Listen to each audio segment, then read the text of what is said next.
Tribune du bâtonnier Kassoum Tapo, président du Morema. Il faut sauver le soldat Shogel, la chasse aux sorcières est engagée. Mais paradoxalement la première victime sera le Premier ministre de la transition Dr Shogel Kokala Maïga. En effet, certains membres du Conseil national de la transition, CNT, organe législatif de la transition, veulent mettre en place la Haute Cour de justice pour traduire devant elle et juger certains anciens premiers ministres et ministres de l'ancien régime pour divers crimes économiques improbables. Une véritable juridiction d'exception. Ironie de l'histoire, alors que la première transition du Mali, à l'aube de l'ère démocratique en 1991, avait aboli la Cour spéciale de sûreté de l'État, instrument de règlement de compte de la dictature, c'est la troisième transition de l'ère démocratique, en plein XXIe siècle, qui veut engager un combat rétrograde en établissant une juridiction d'exception, antinomie absolue de la démocratie.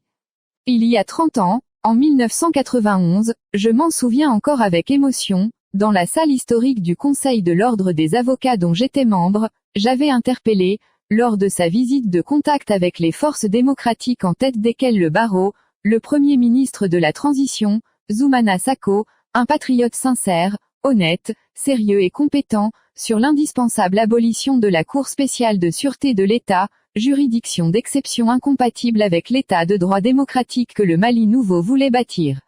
Avec l'engagement du barreau, en tête les bâtonniers Feu Demba Diallo, Drissa Traoré et Feu Magatte Hassan Sey, la transition de 1991 a aboli la Cour spéciale de sûreté de l'État. C'était la fierté du barreau, l'honneur de notre démocratie, c'est ce que l'histoire retiendra. Aujourd'hui, de faux patriotes et des démocrates pervers, tels des faucons revanchards nichés au sein du Conseil national de transition, organe illégal et illégitime selon le Premier ministre Shogel Kokala Maïga lui-même, veulent défier l'histoire en instituant en leur sein une juridiction d'exception, la Haute Cour de justice. Car c'est bien de cela qu'il s'agit. Ces liqueurs militaro-civils des temps modernes veulent prendre la vie, ou solliciter le feu vert de la Cour constitutionnelle pour la mise en place de cette juridiction pour 6 ou 7 mois de vie institutionnelle qui leur reste afin de procéder à une véritable épuration. Mais je ne doute fort qu'ils obtiennent cette licence d'élimination de la part de nos vénérables conseillers de la Cour constitutionnelle, hommes et femmes pétris de vertus démocratiques, véritables titans et titanides de l'état de droit dont la réputation pour l'engagement dans la défense des droits humains a justifié, pour la plupart d'entre eux, leur nomination au sein de la noble institution. Ces militants et sentinelles de l'état de droit savent que la mission première de la Cour constitutionnelle, au terme de l'article 85 de la Constitution, est de garantir, noble mission, les droits fondamentaux de la personne humaine et les libertés publiques. Or, évidemment cette garantie est radicalement incompatible avec une juridiction d'exception. Créée par le Conseil national de transition, CNT, la Haute Cour de justice apparaîtrait de toute évidence comme une juridiction ad hoc d'exception, en raison même de sa durée d'existence qui ne saurait aller au-delà du mandat du CNT qui expire au terme de la transition. Dans son arrêt numéro 2020-07 CC du 18 décembre 2020 relatif à la requête aux fins de contrôle de conformité à la constitution du règlement intérieur du Conseil national de transition, la Cour constitutionnelle a censuré l'article 94 du projet de règlement intérieur qui indiquait que le Conseil national de transition demeure jusqu'à la mise en place d'une nouvelle Assemblée nationale issue d'élections régulières, au motif que cette indication n'est pas conforme à la disposition de l'article 22 de la Charte de la transition qui dispose que la durée de la transition est fixée à 18 mois à compter de la date d'investiture du président de la transition. Elle a décidé dans ledit arrêt que dès lors, il y a lieu de préciser que la durée du mandat du Conseil national de transition est celle fixée par l'article 22 de la Charte de la transition. Il n'est pas contestable que le mandat éventuel des juges de cette haute cour de justice prendrait fin au terme du mandat de l'organe qui crée la dite juridiction comme c'est bien évidemment le cas même pour les juges désignés par l'Assemblée nationale pour la haute cour instituée par celle-ci. Donc, une juridiction à durée limitée, 6 à 7 mois. Par nature, une telle juridiction est nécessairement une juridiction ad hoc, d'exception. Ensuite, ceux qui veulent la créer n'en ont ni la qualité, ni la légitimité. Dans son arrêt susvisé du 18 décembre 2020, la Cour constitutionnelle a censuré l'article 2 du projet de règlement intérieur qui indiquait que les membres du Conseil national de transition portent le titre de député de la transition. Point. Après avoir rappelé qu'au terme des dispositions de l'article 60 de la Constitution les membres de l'Assemblée nationale portent le titre de « député », que l'article 61 dispose, les députés sont élus pour 5 ans au suffrage universel direct et qu'au regard de ces dispositions constitutionnelles, le titre de député s'acquiert par l'élection au suffrage universel, la Cour constitutionnelle, dans un considérant définitivement péremptoire, a décidé que les membres du CNT n'avaient ni la qualité ni la légitimité de député que confère uniquement le suffrage universel. Considérant, dit que la haute juridiction, que les membres du Conseil national de transition, ont été nommés par décret du président de la transition, que dès lors, même si le Conseil national de transition est, au regard de l'article 13 de la Charte, l'organe législatif de la transition, ses membres ne sauraient porter le titre de député. Sans exagération aucune, cet arrêt historique de notre Cour constitutionnelle, rappelle quelque peu, mais les demi-lettrés juridiques ne peuvent le savoir, l'arrêt Canal du 19 octobre 1962, du Conseil d'État français dont la seule évocation encore aujourd'hui, fait trembler dans sa tombe l'illustrissime et l'immense général de Gaulle. Il est clair et indiscutable que des conseillers n'ayant pas la qualité de député ne peuvent constituer la haute cour, laquelle au terme même de la Constitution est composée de membres désignés par l'Assemblée nationale à chaque renouvellement général, article 96 de la Constitution. L'article 1er de la loi organique numéro 97-001 du 13 janvier 1997 fixant la composition et les règles de fonctionnement de la Haute Cour de justice ainsi que la procédure suivie devant elle, précise que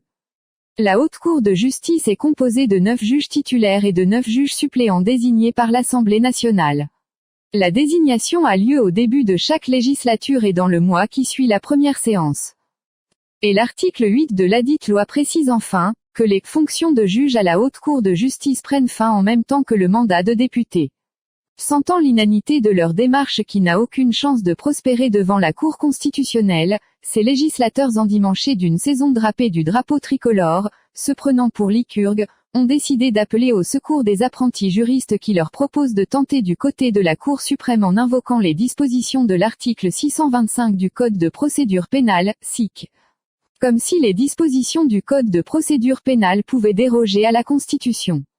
Lamentable et ridicule tentative, mais on le sait, le ridicule ne tue pas, de la part de piètres juristes.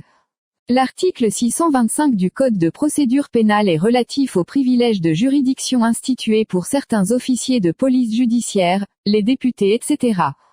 Pour ces personnes, comme pour les magistrats de l'ordre judiciaire et de l'ordre administratif, les membres du gouvernement ou les personnes ayant rang de ministre pour les crimes commis hors l'exercice de leurs fonctions, un membre de la Cour suprême ou de la Cour constitutionnelle, les articles 614, 616 et 623 du Code de procédure pénale prescrivent la saisine par le procureur de la République du procureur général de la Cour suprême qui saisit éventuellement la chambre criminelle qui désigne la juridiction d'instruction ou de jugement.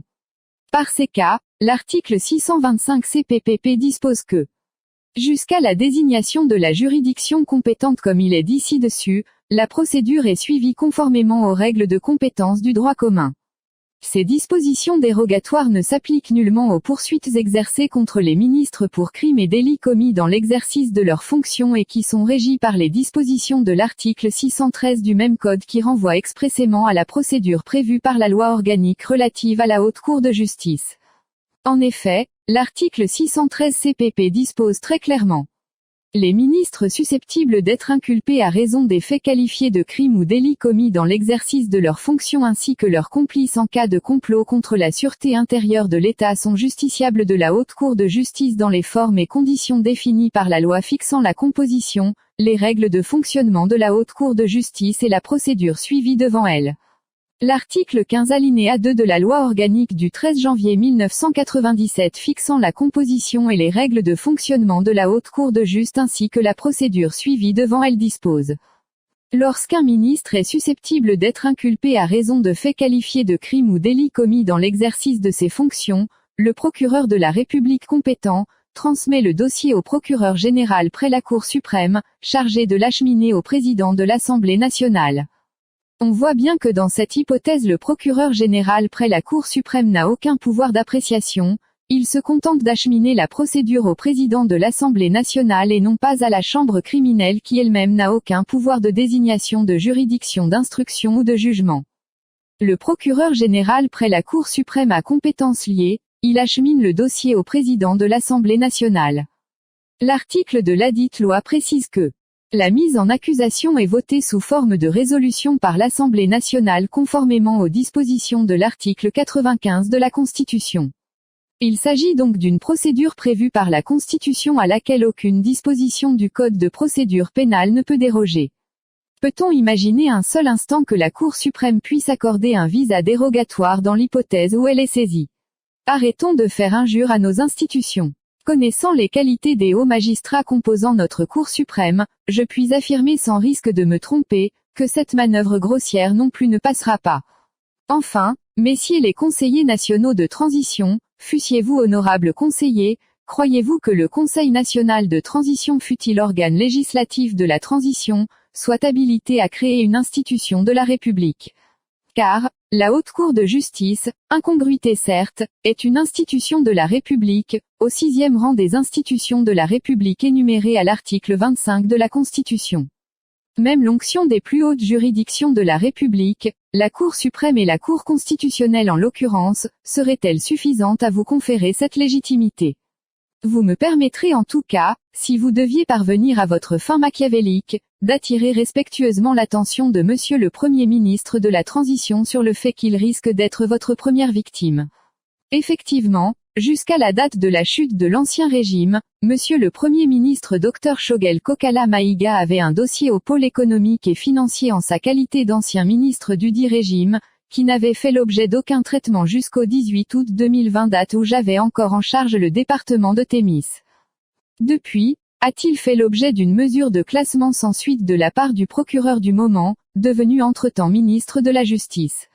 Ceci expliquerait peut-être cela. Dans cette hypothèse, le procureur ministre ou le ministre procureur devait savoir qu'un classement sans suite n'est qu'une mesure administrative susceptible d'être remise en cause comme il a eu lui-même à le faire jadis, en reprenant les poursuites contre une personnalité de l'Ancien Régime ayant rang de ministre qui avait bénéficié d'un classement sans suite.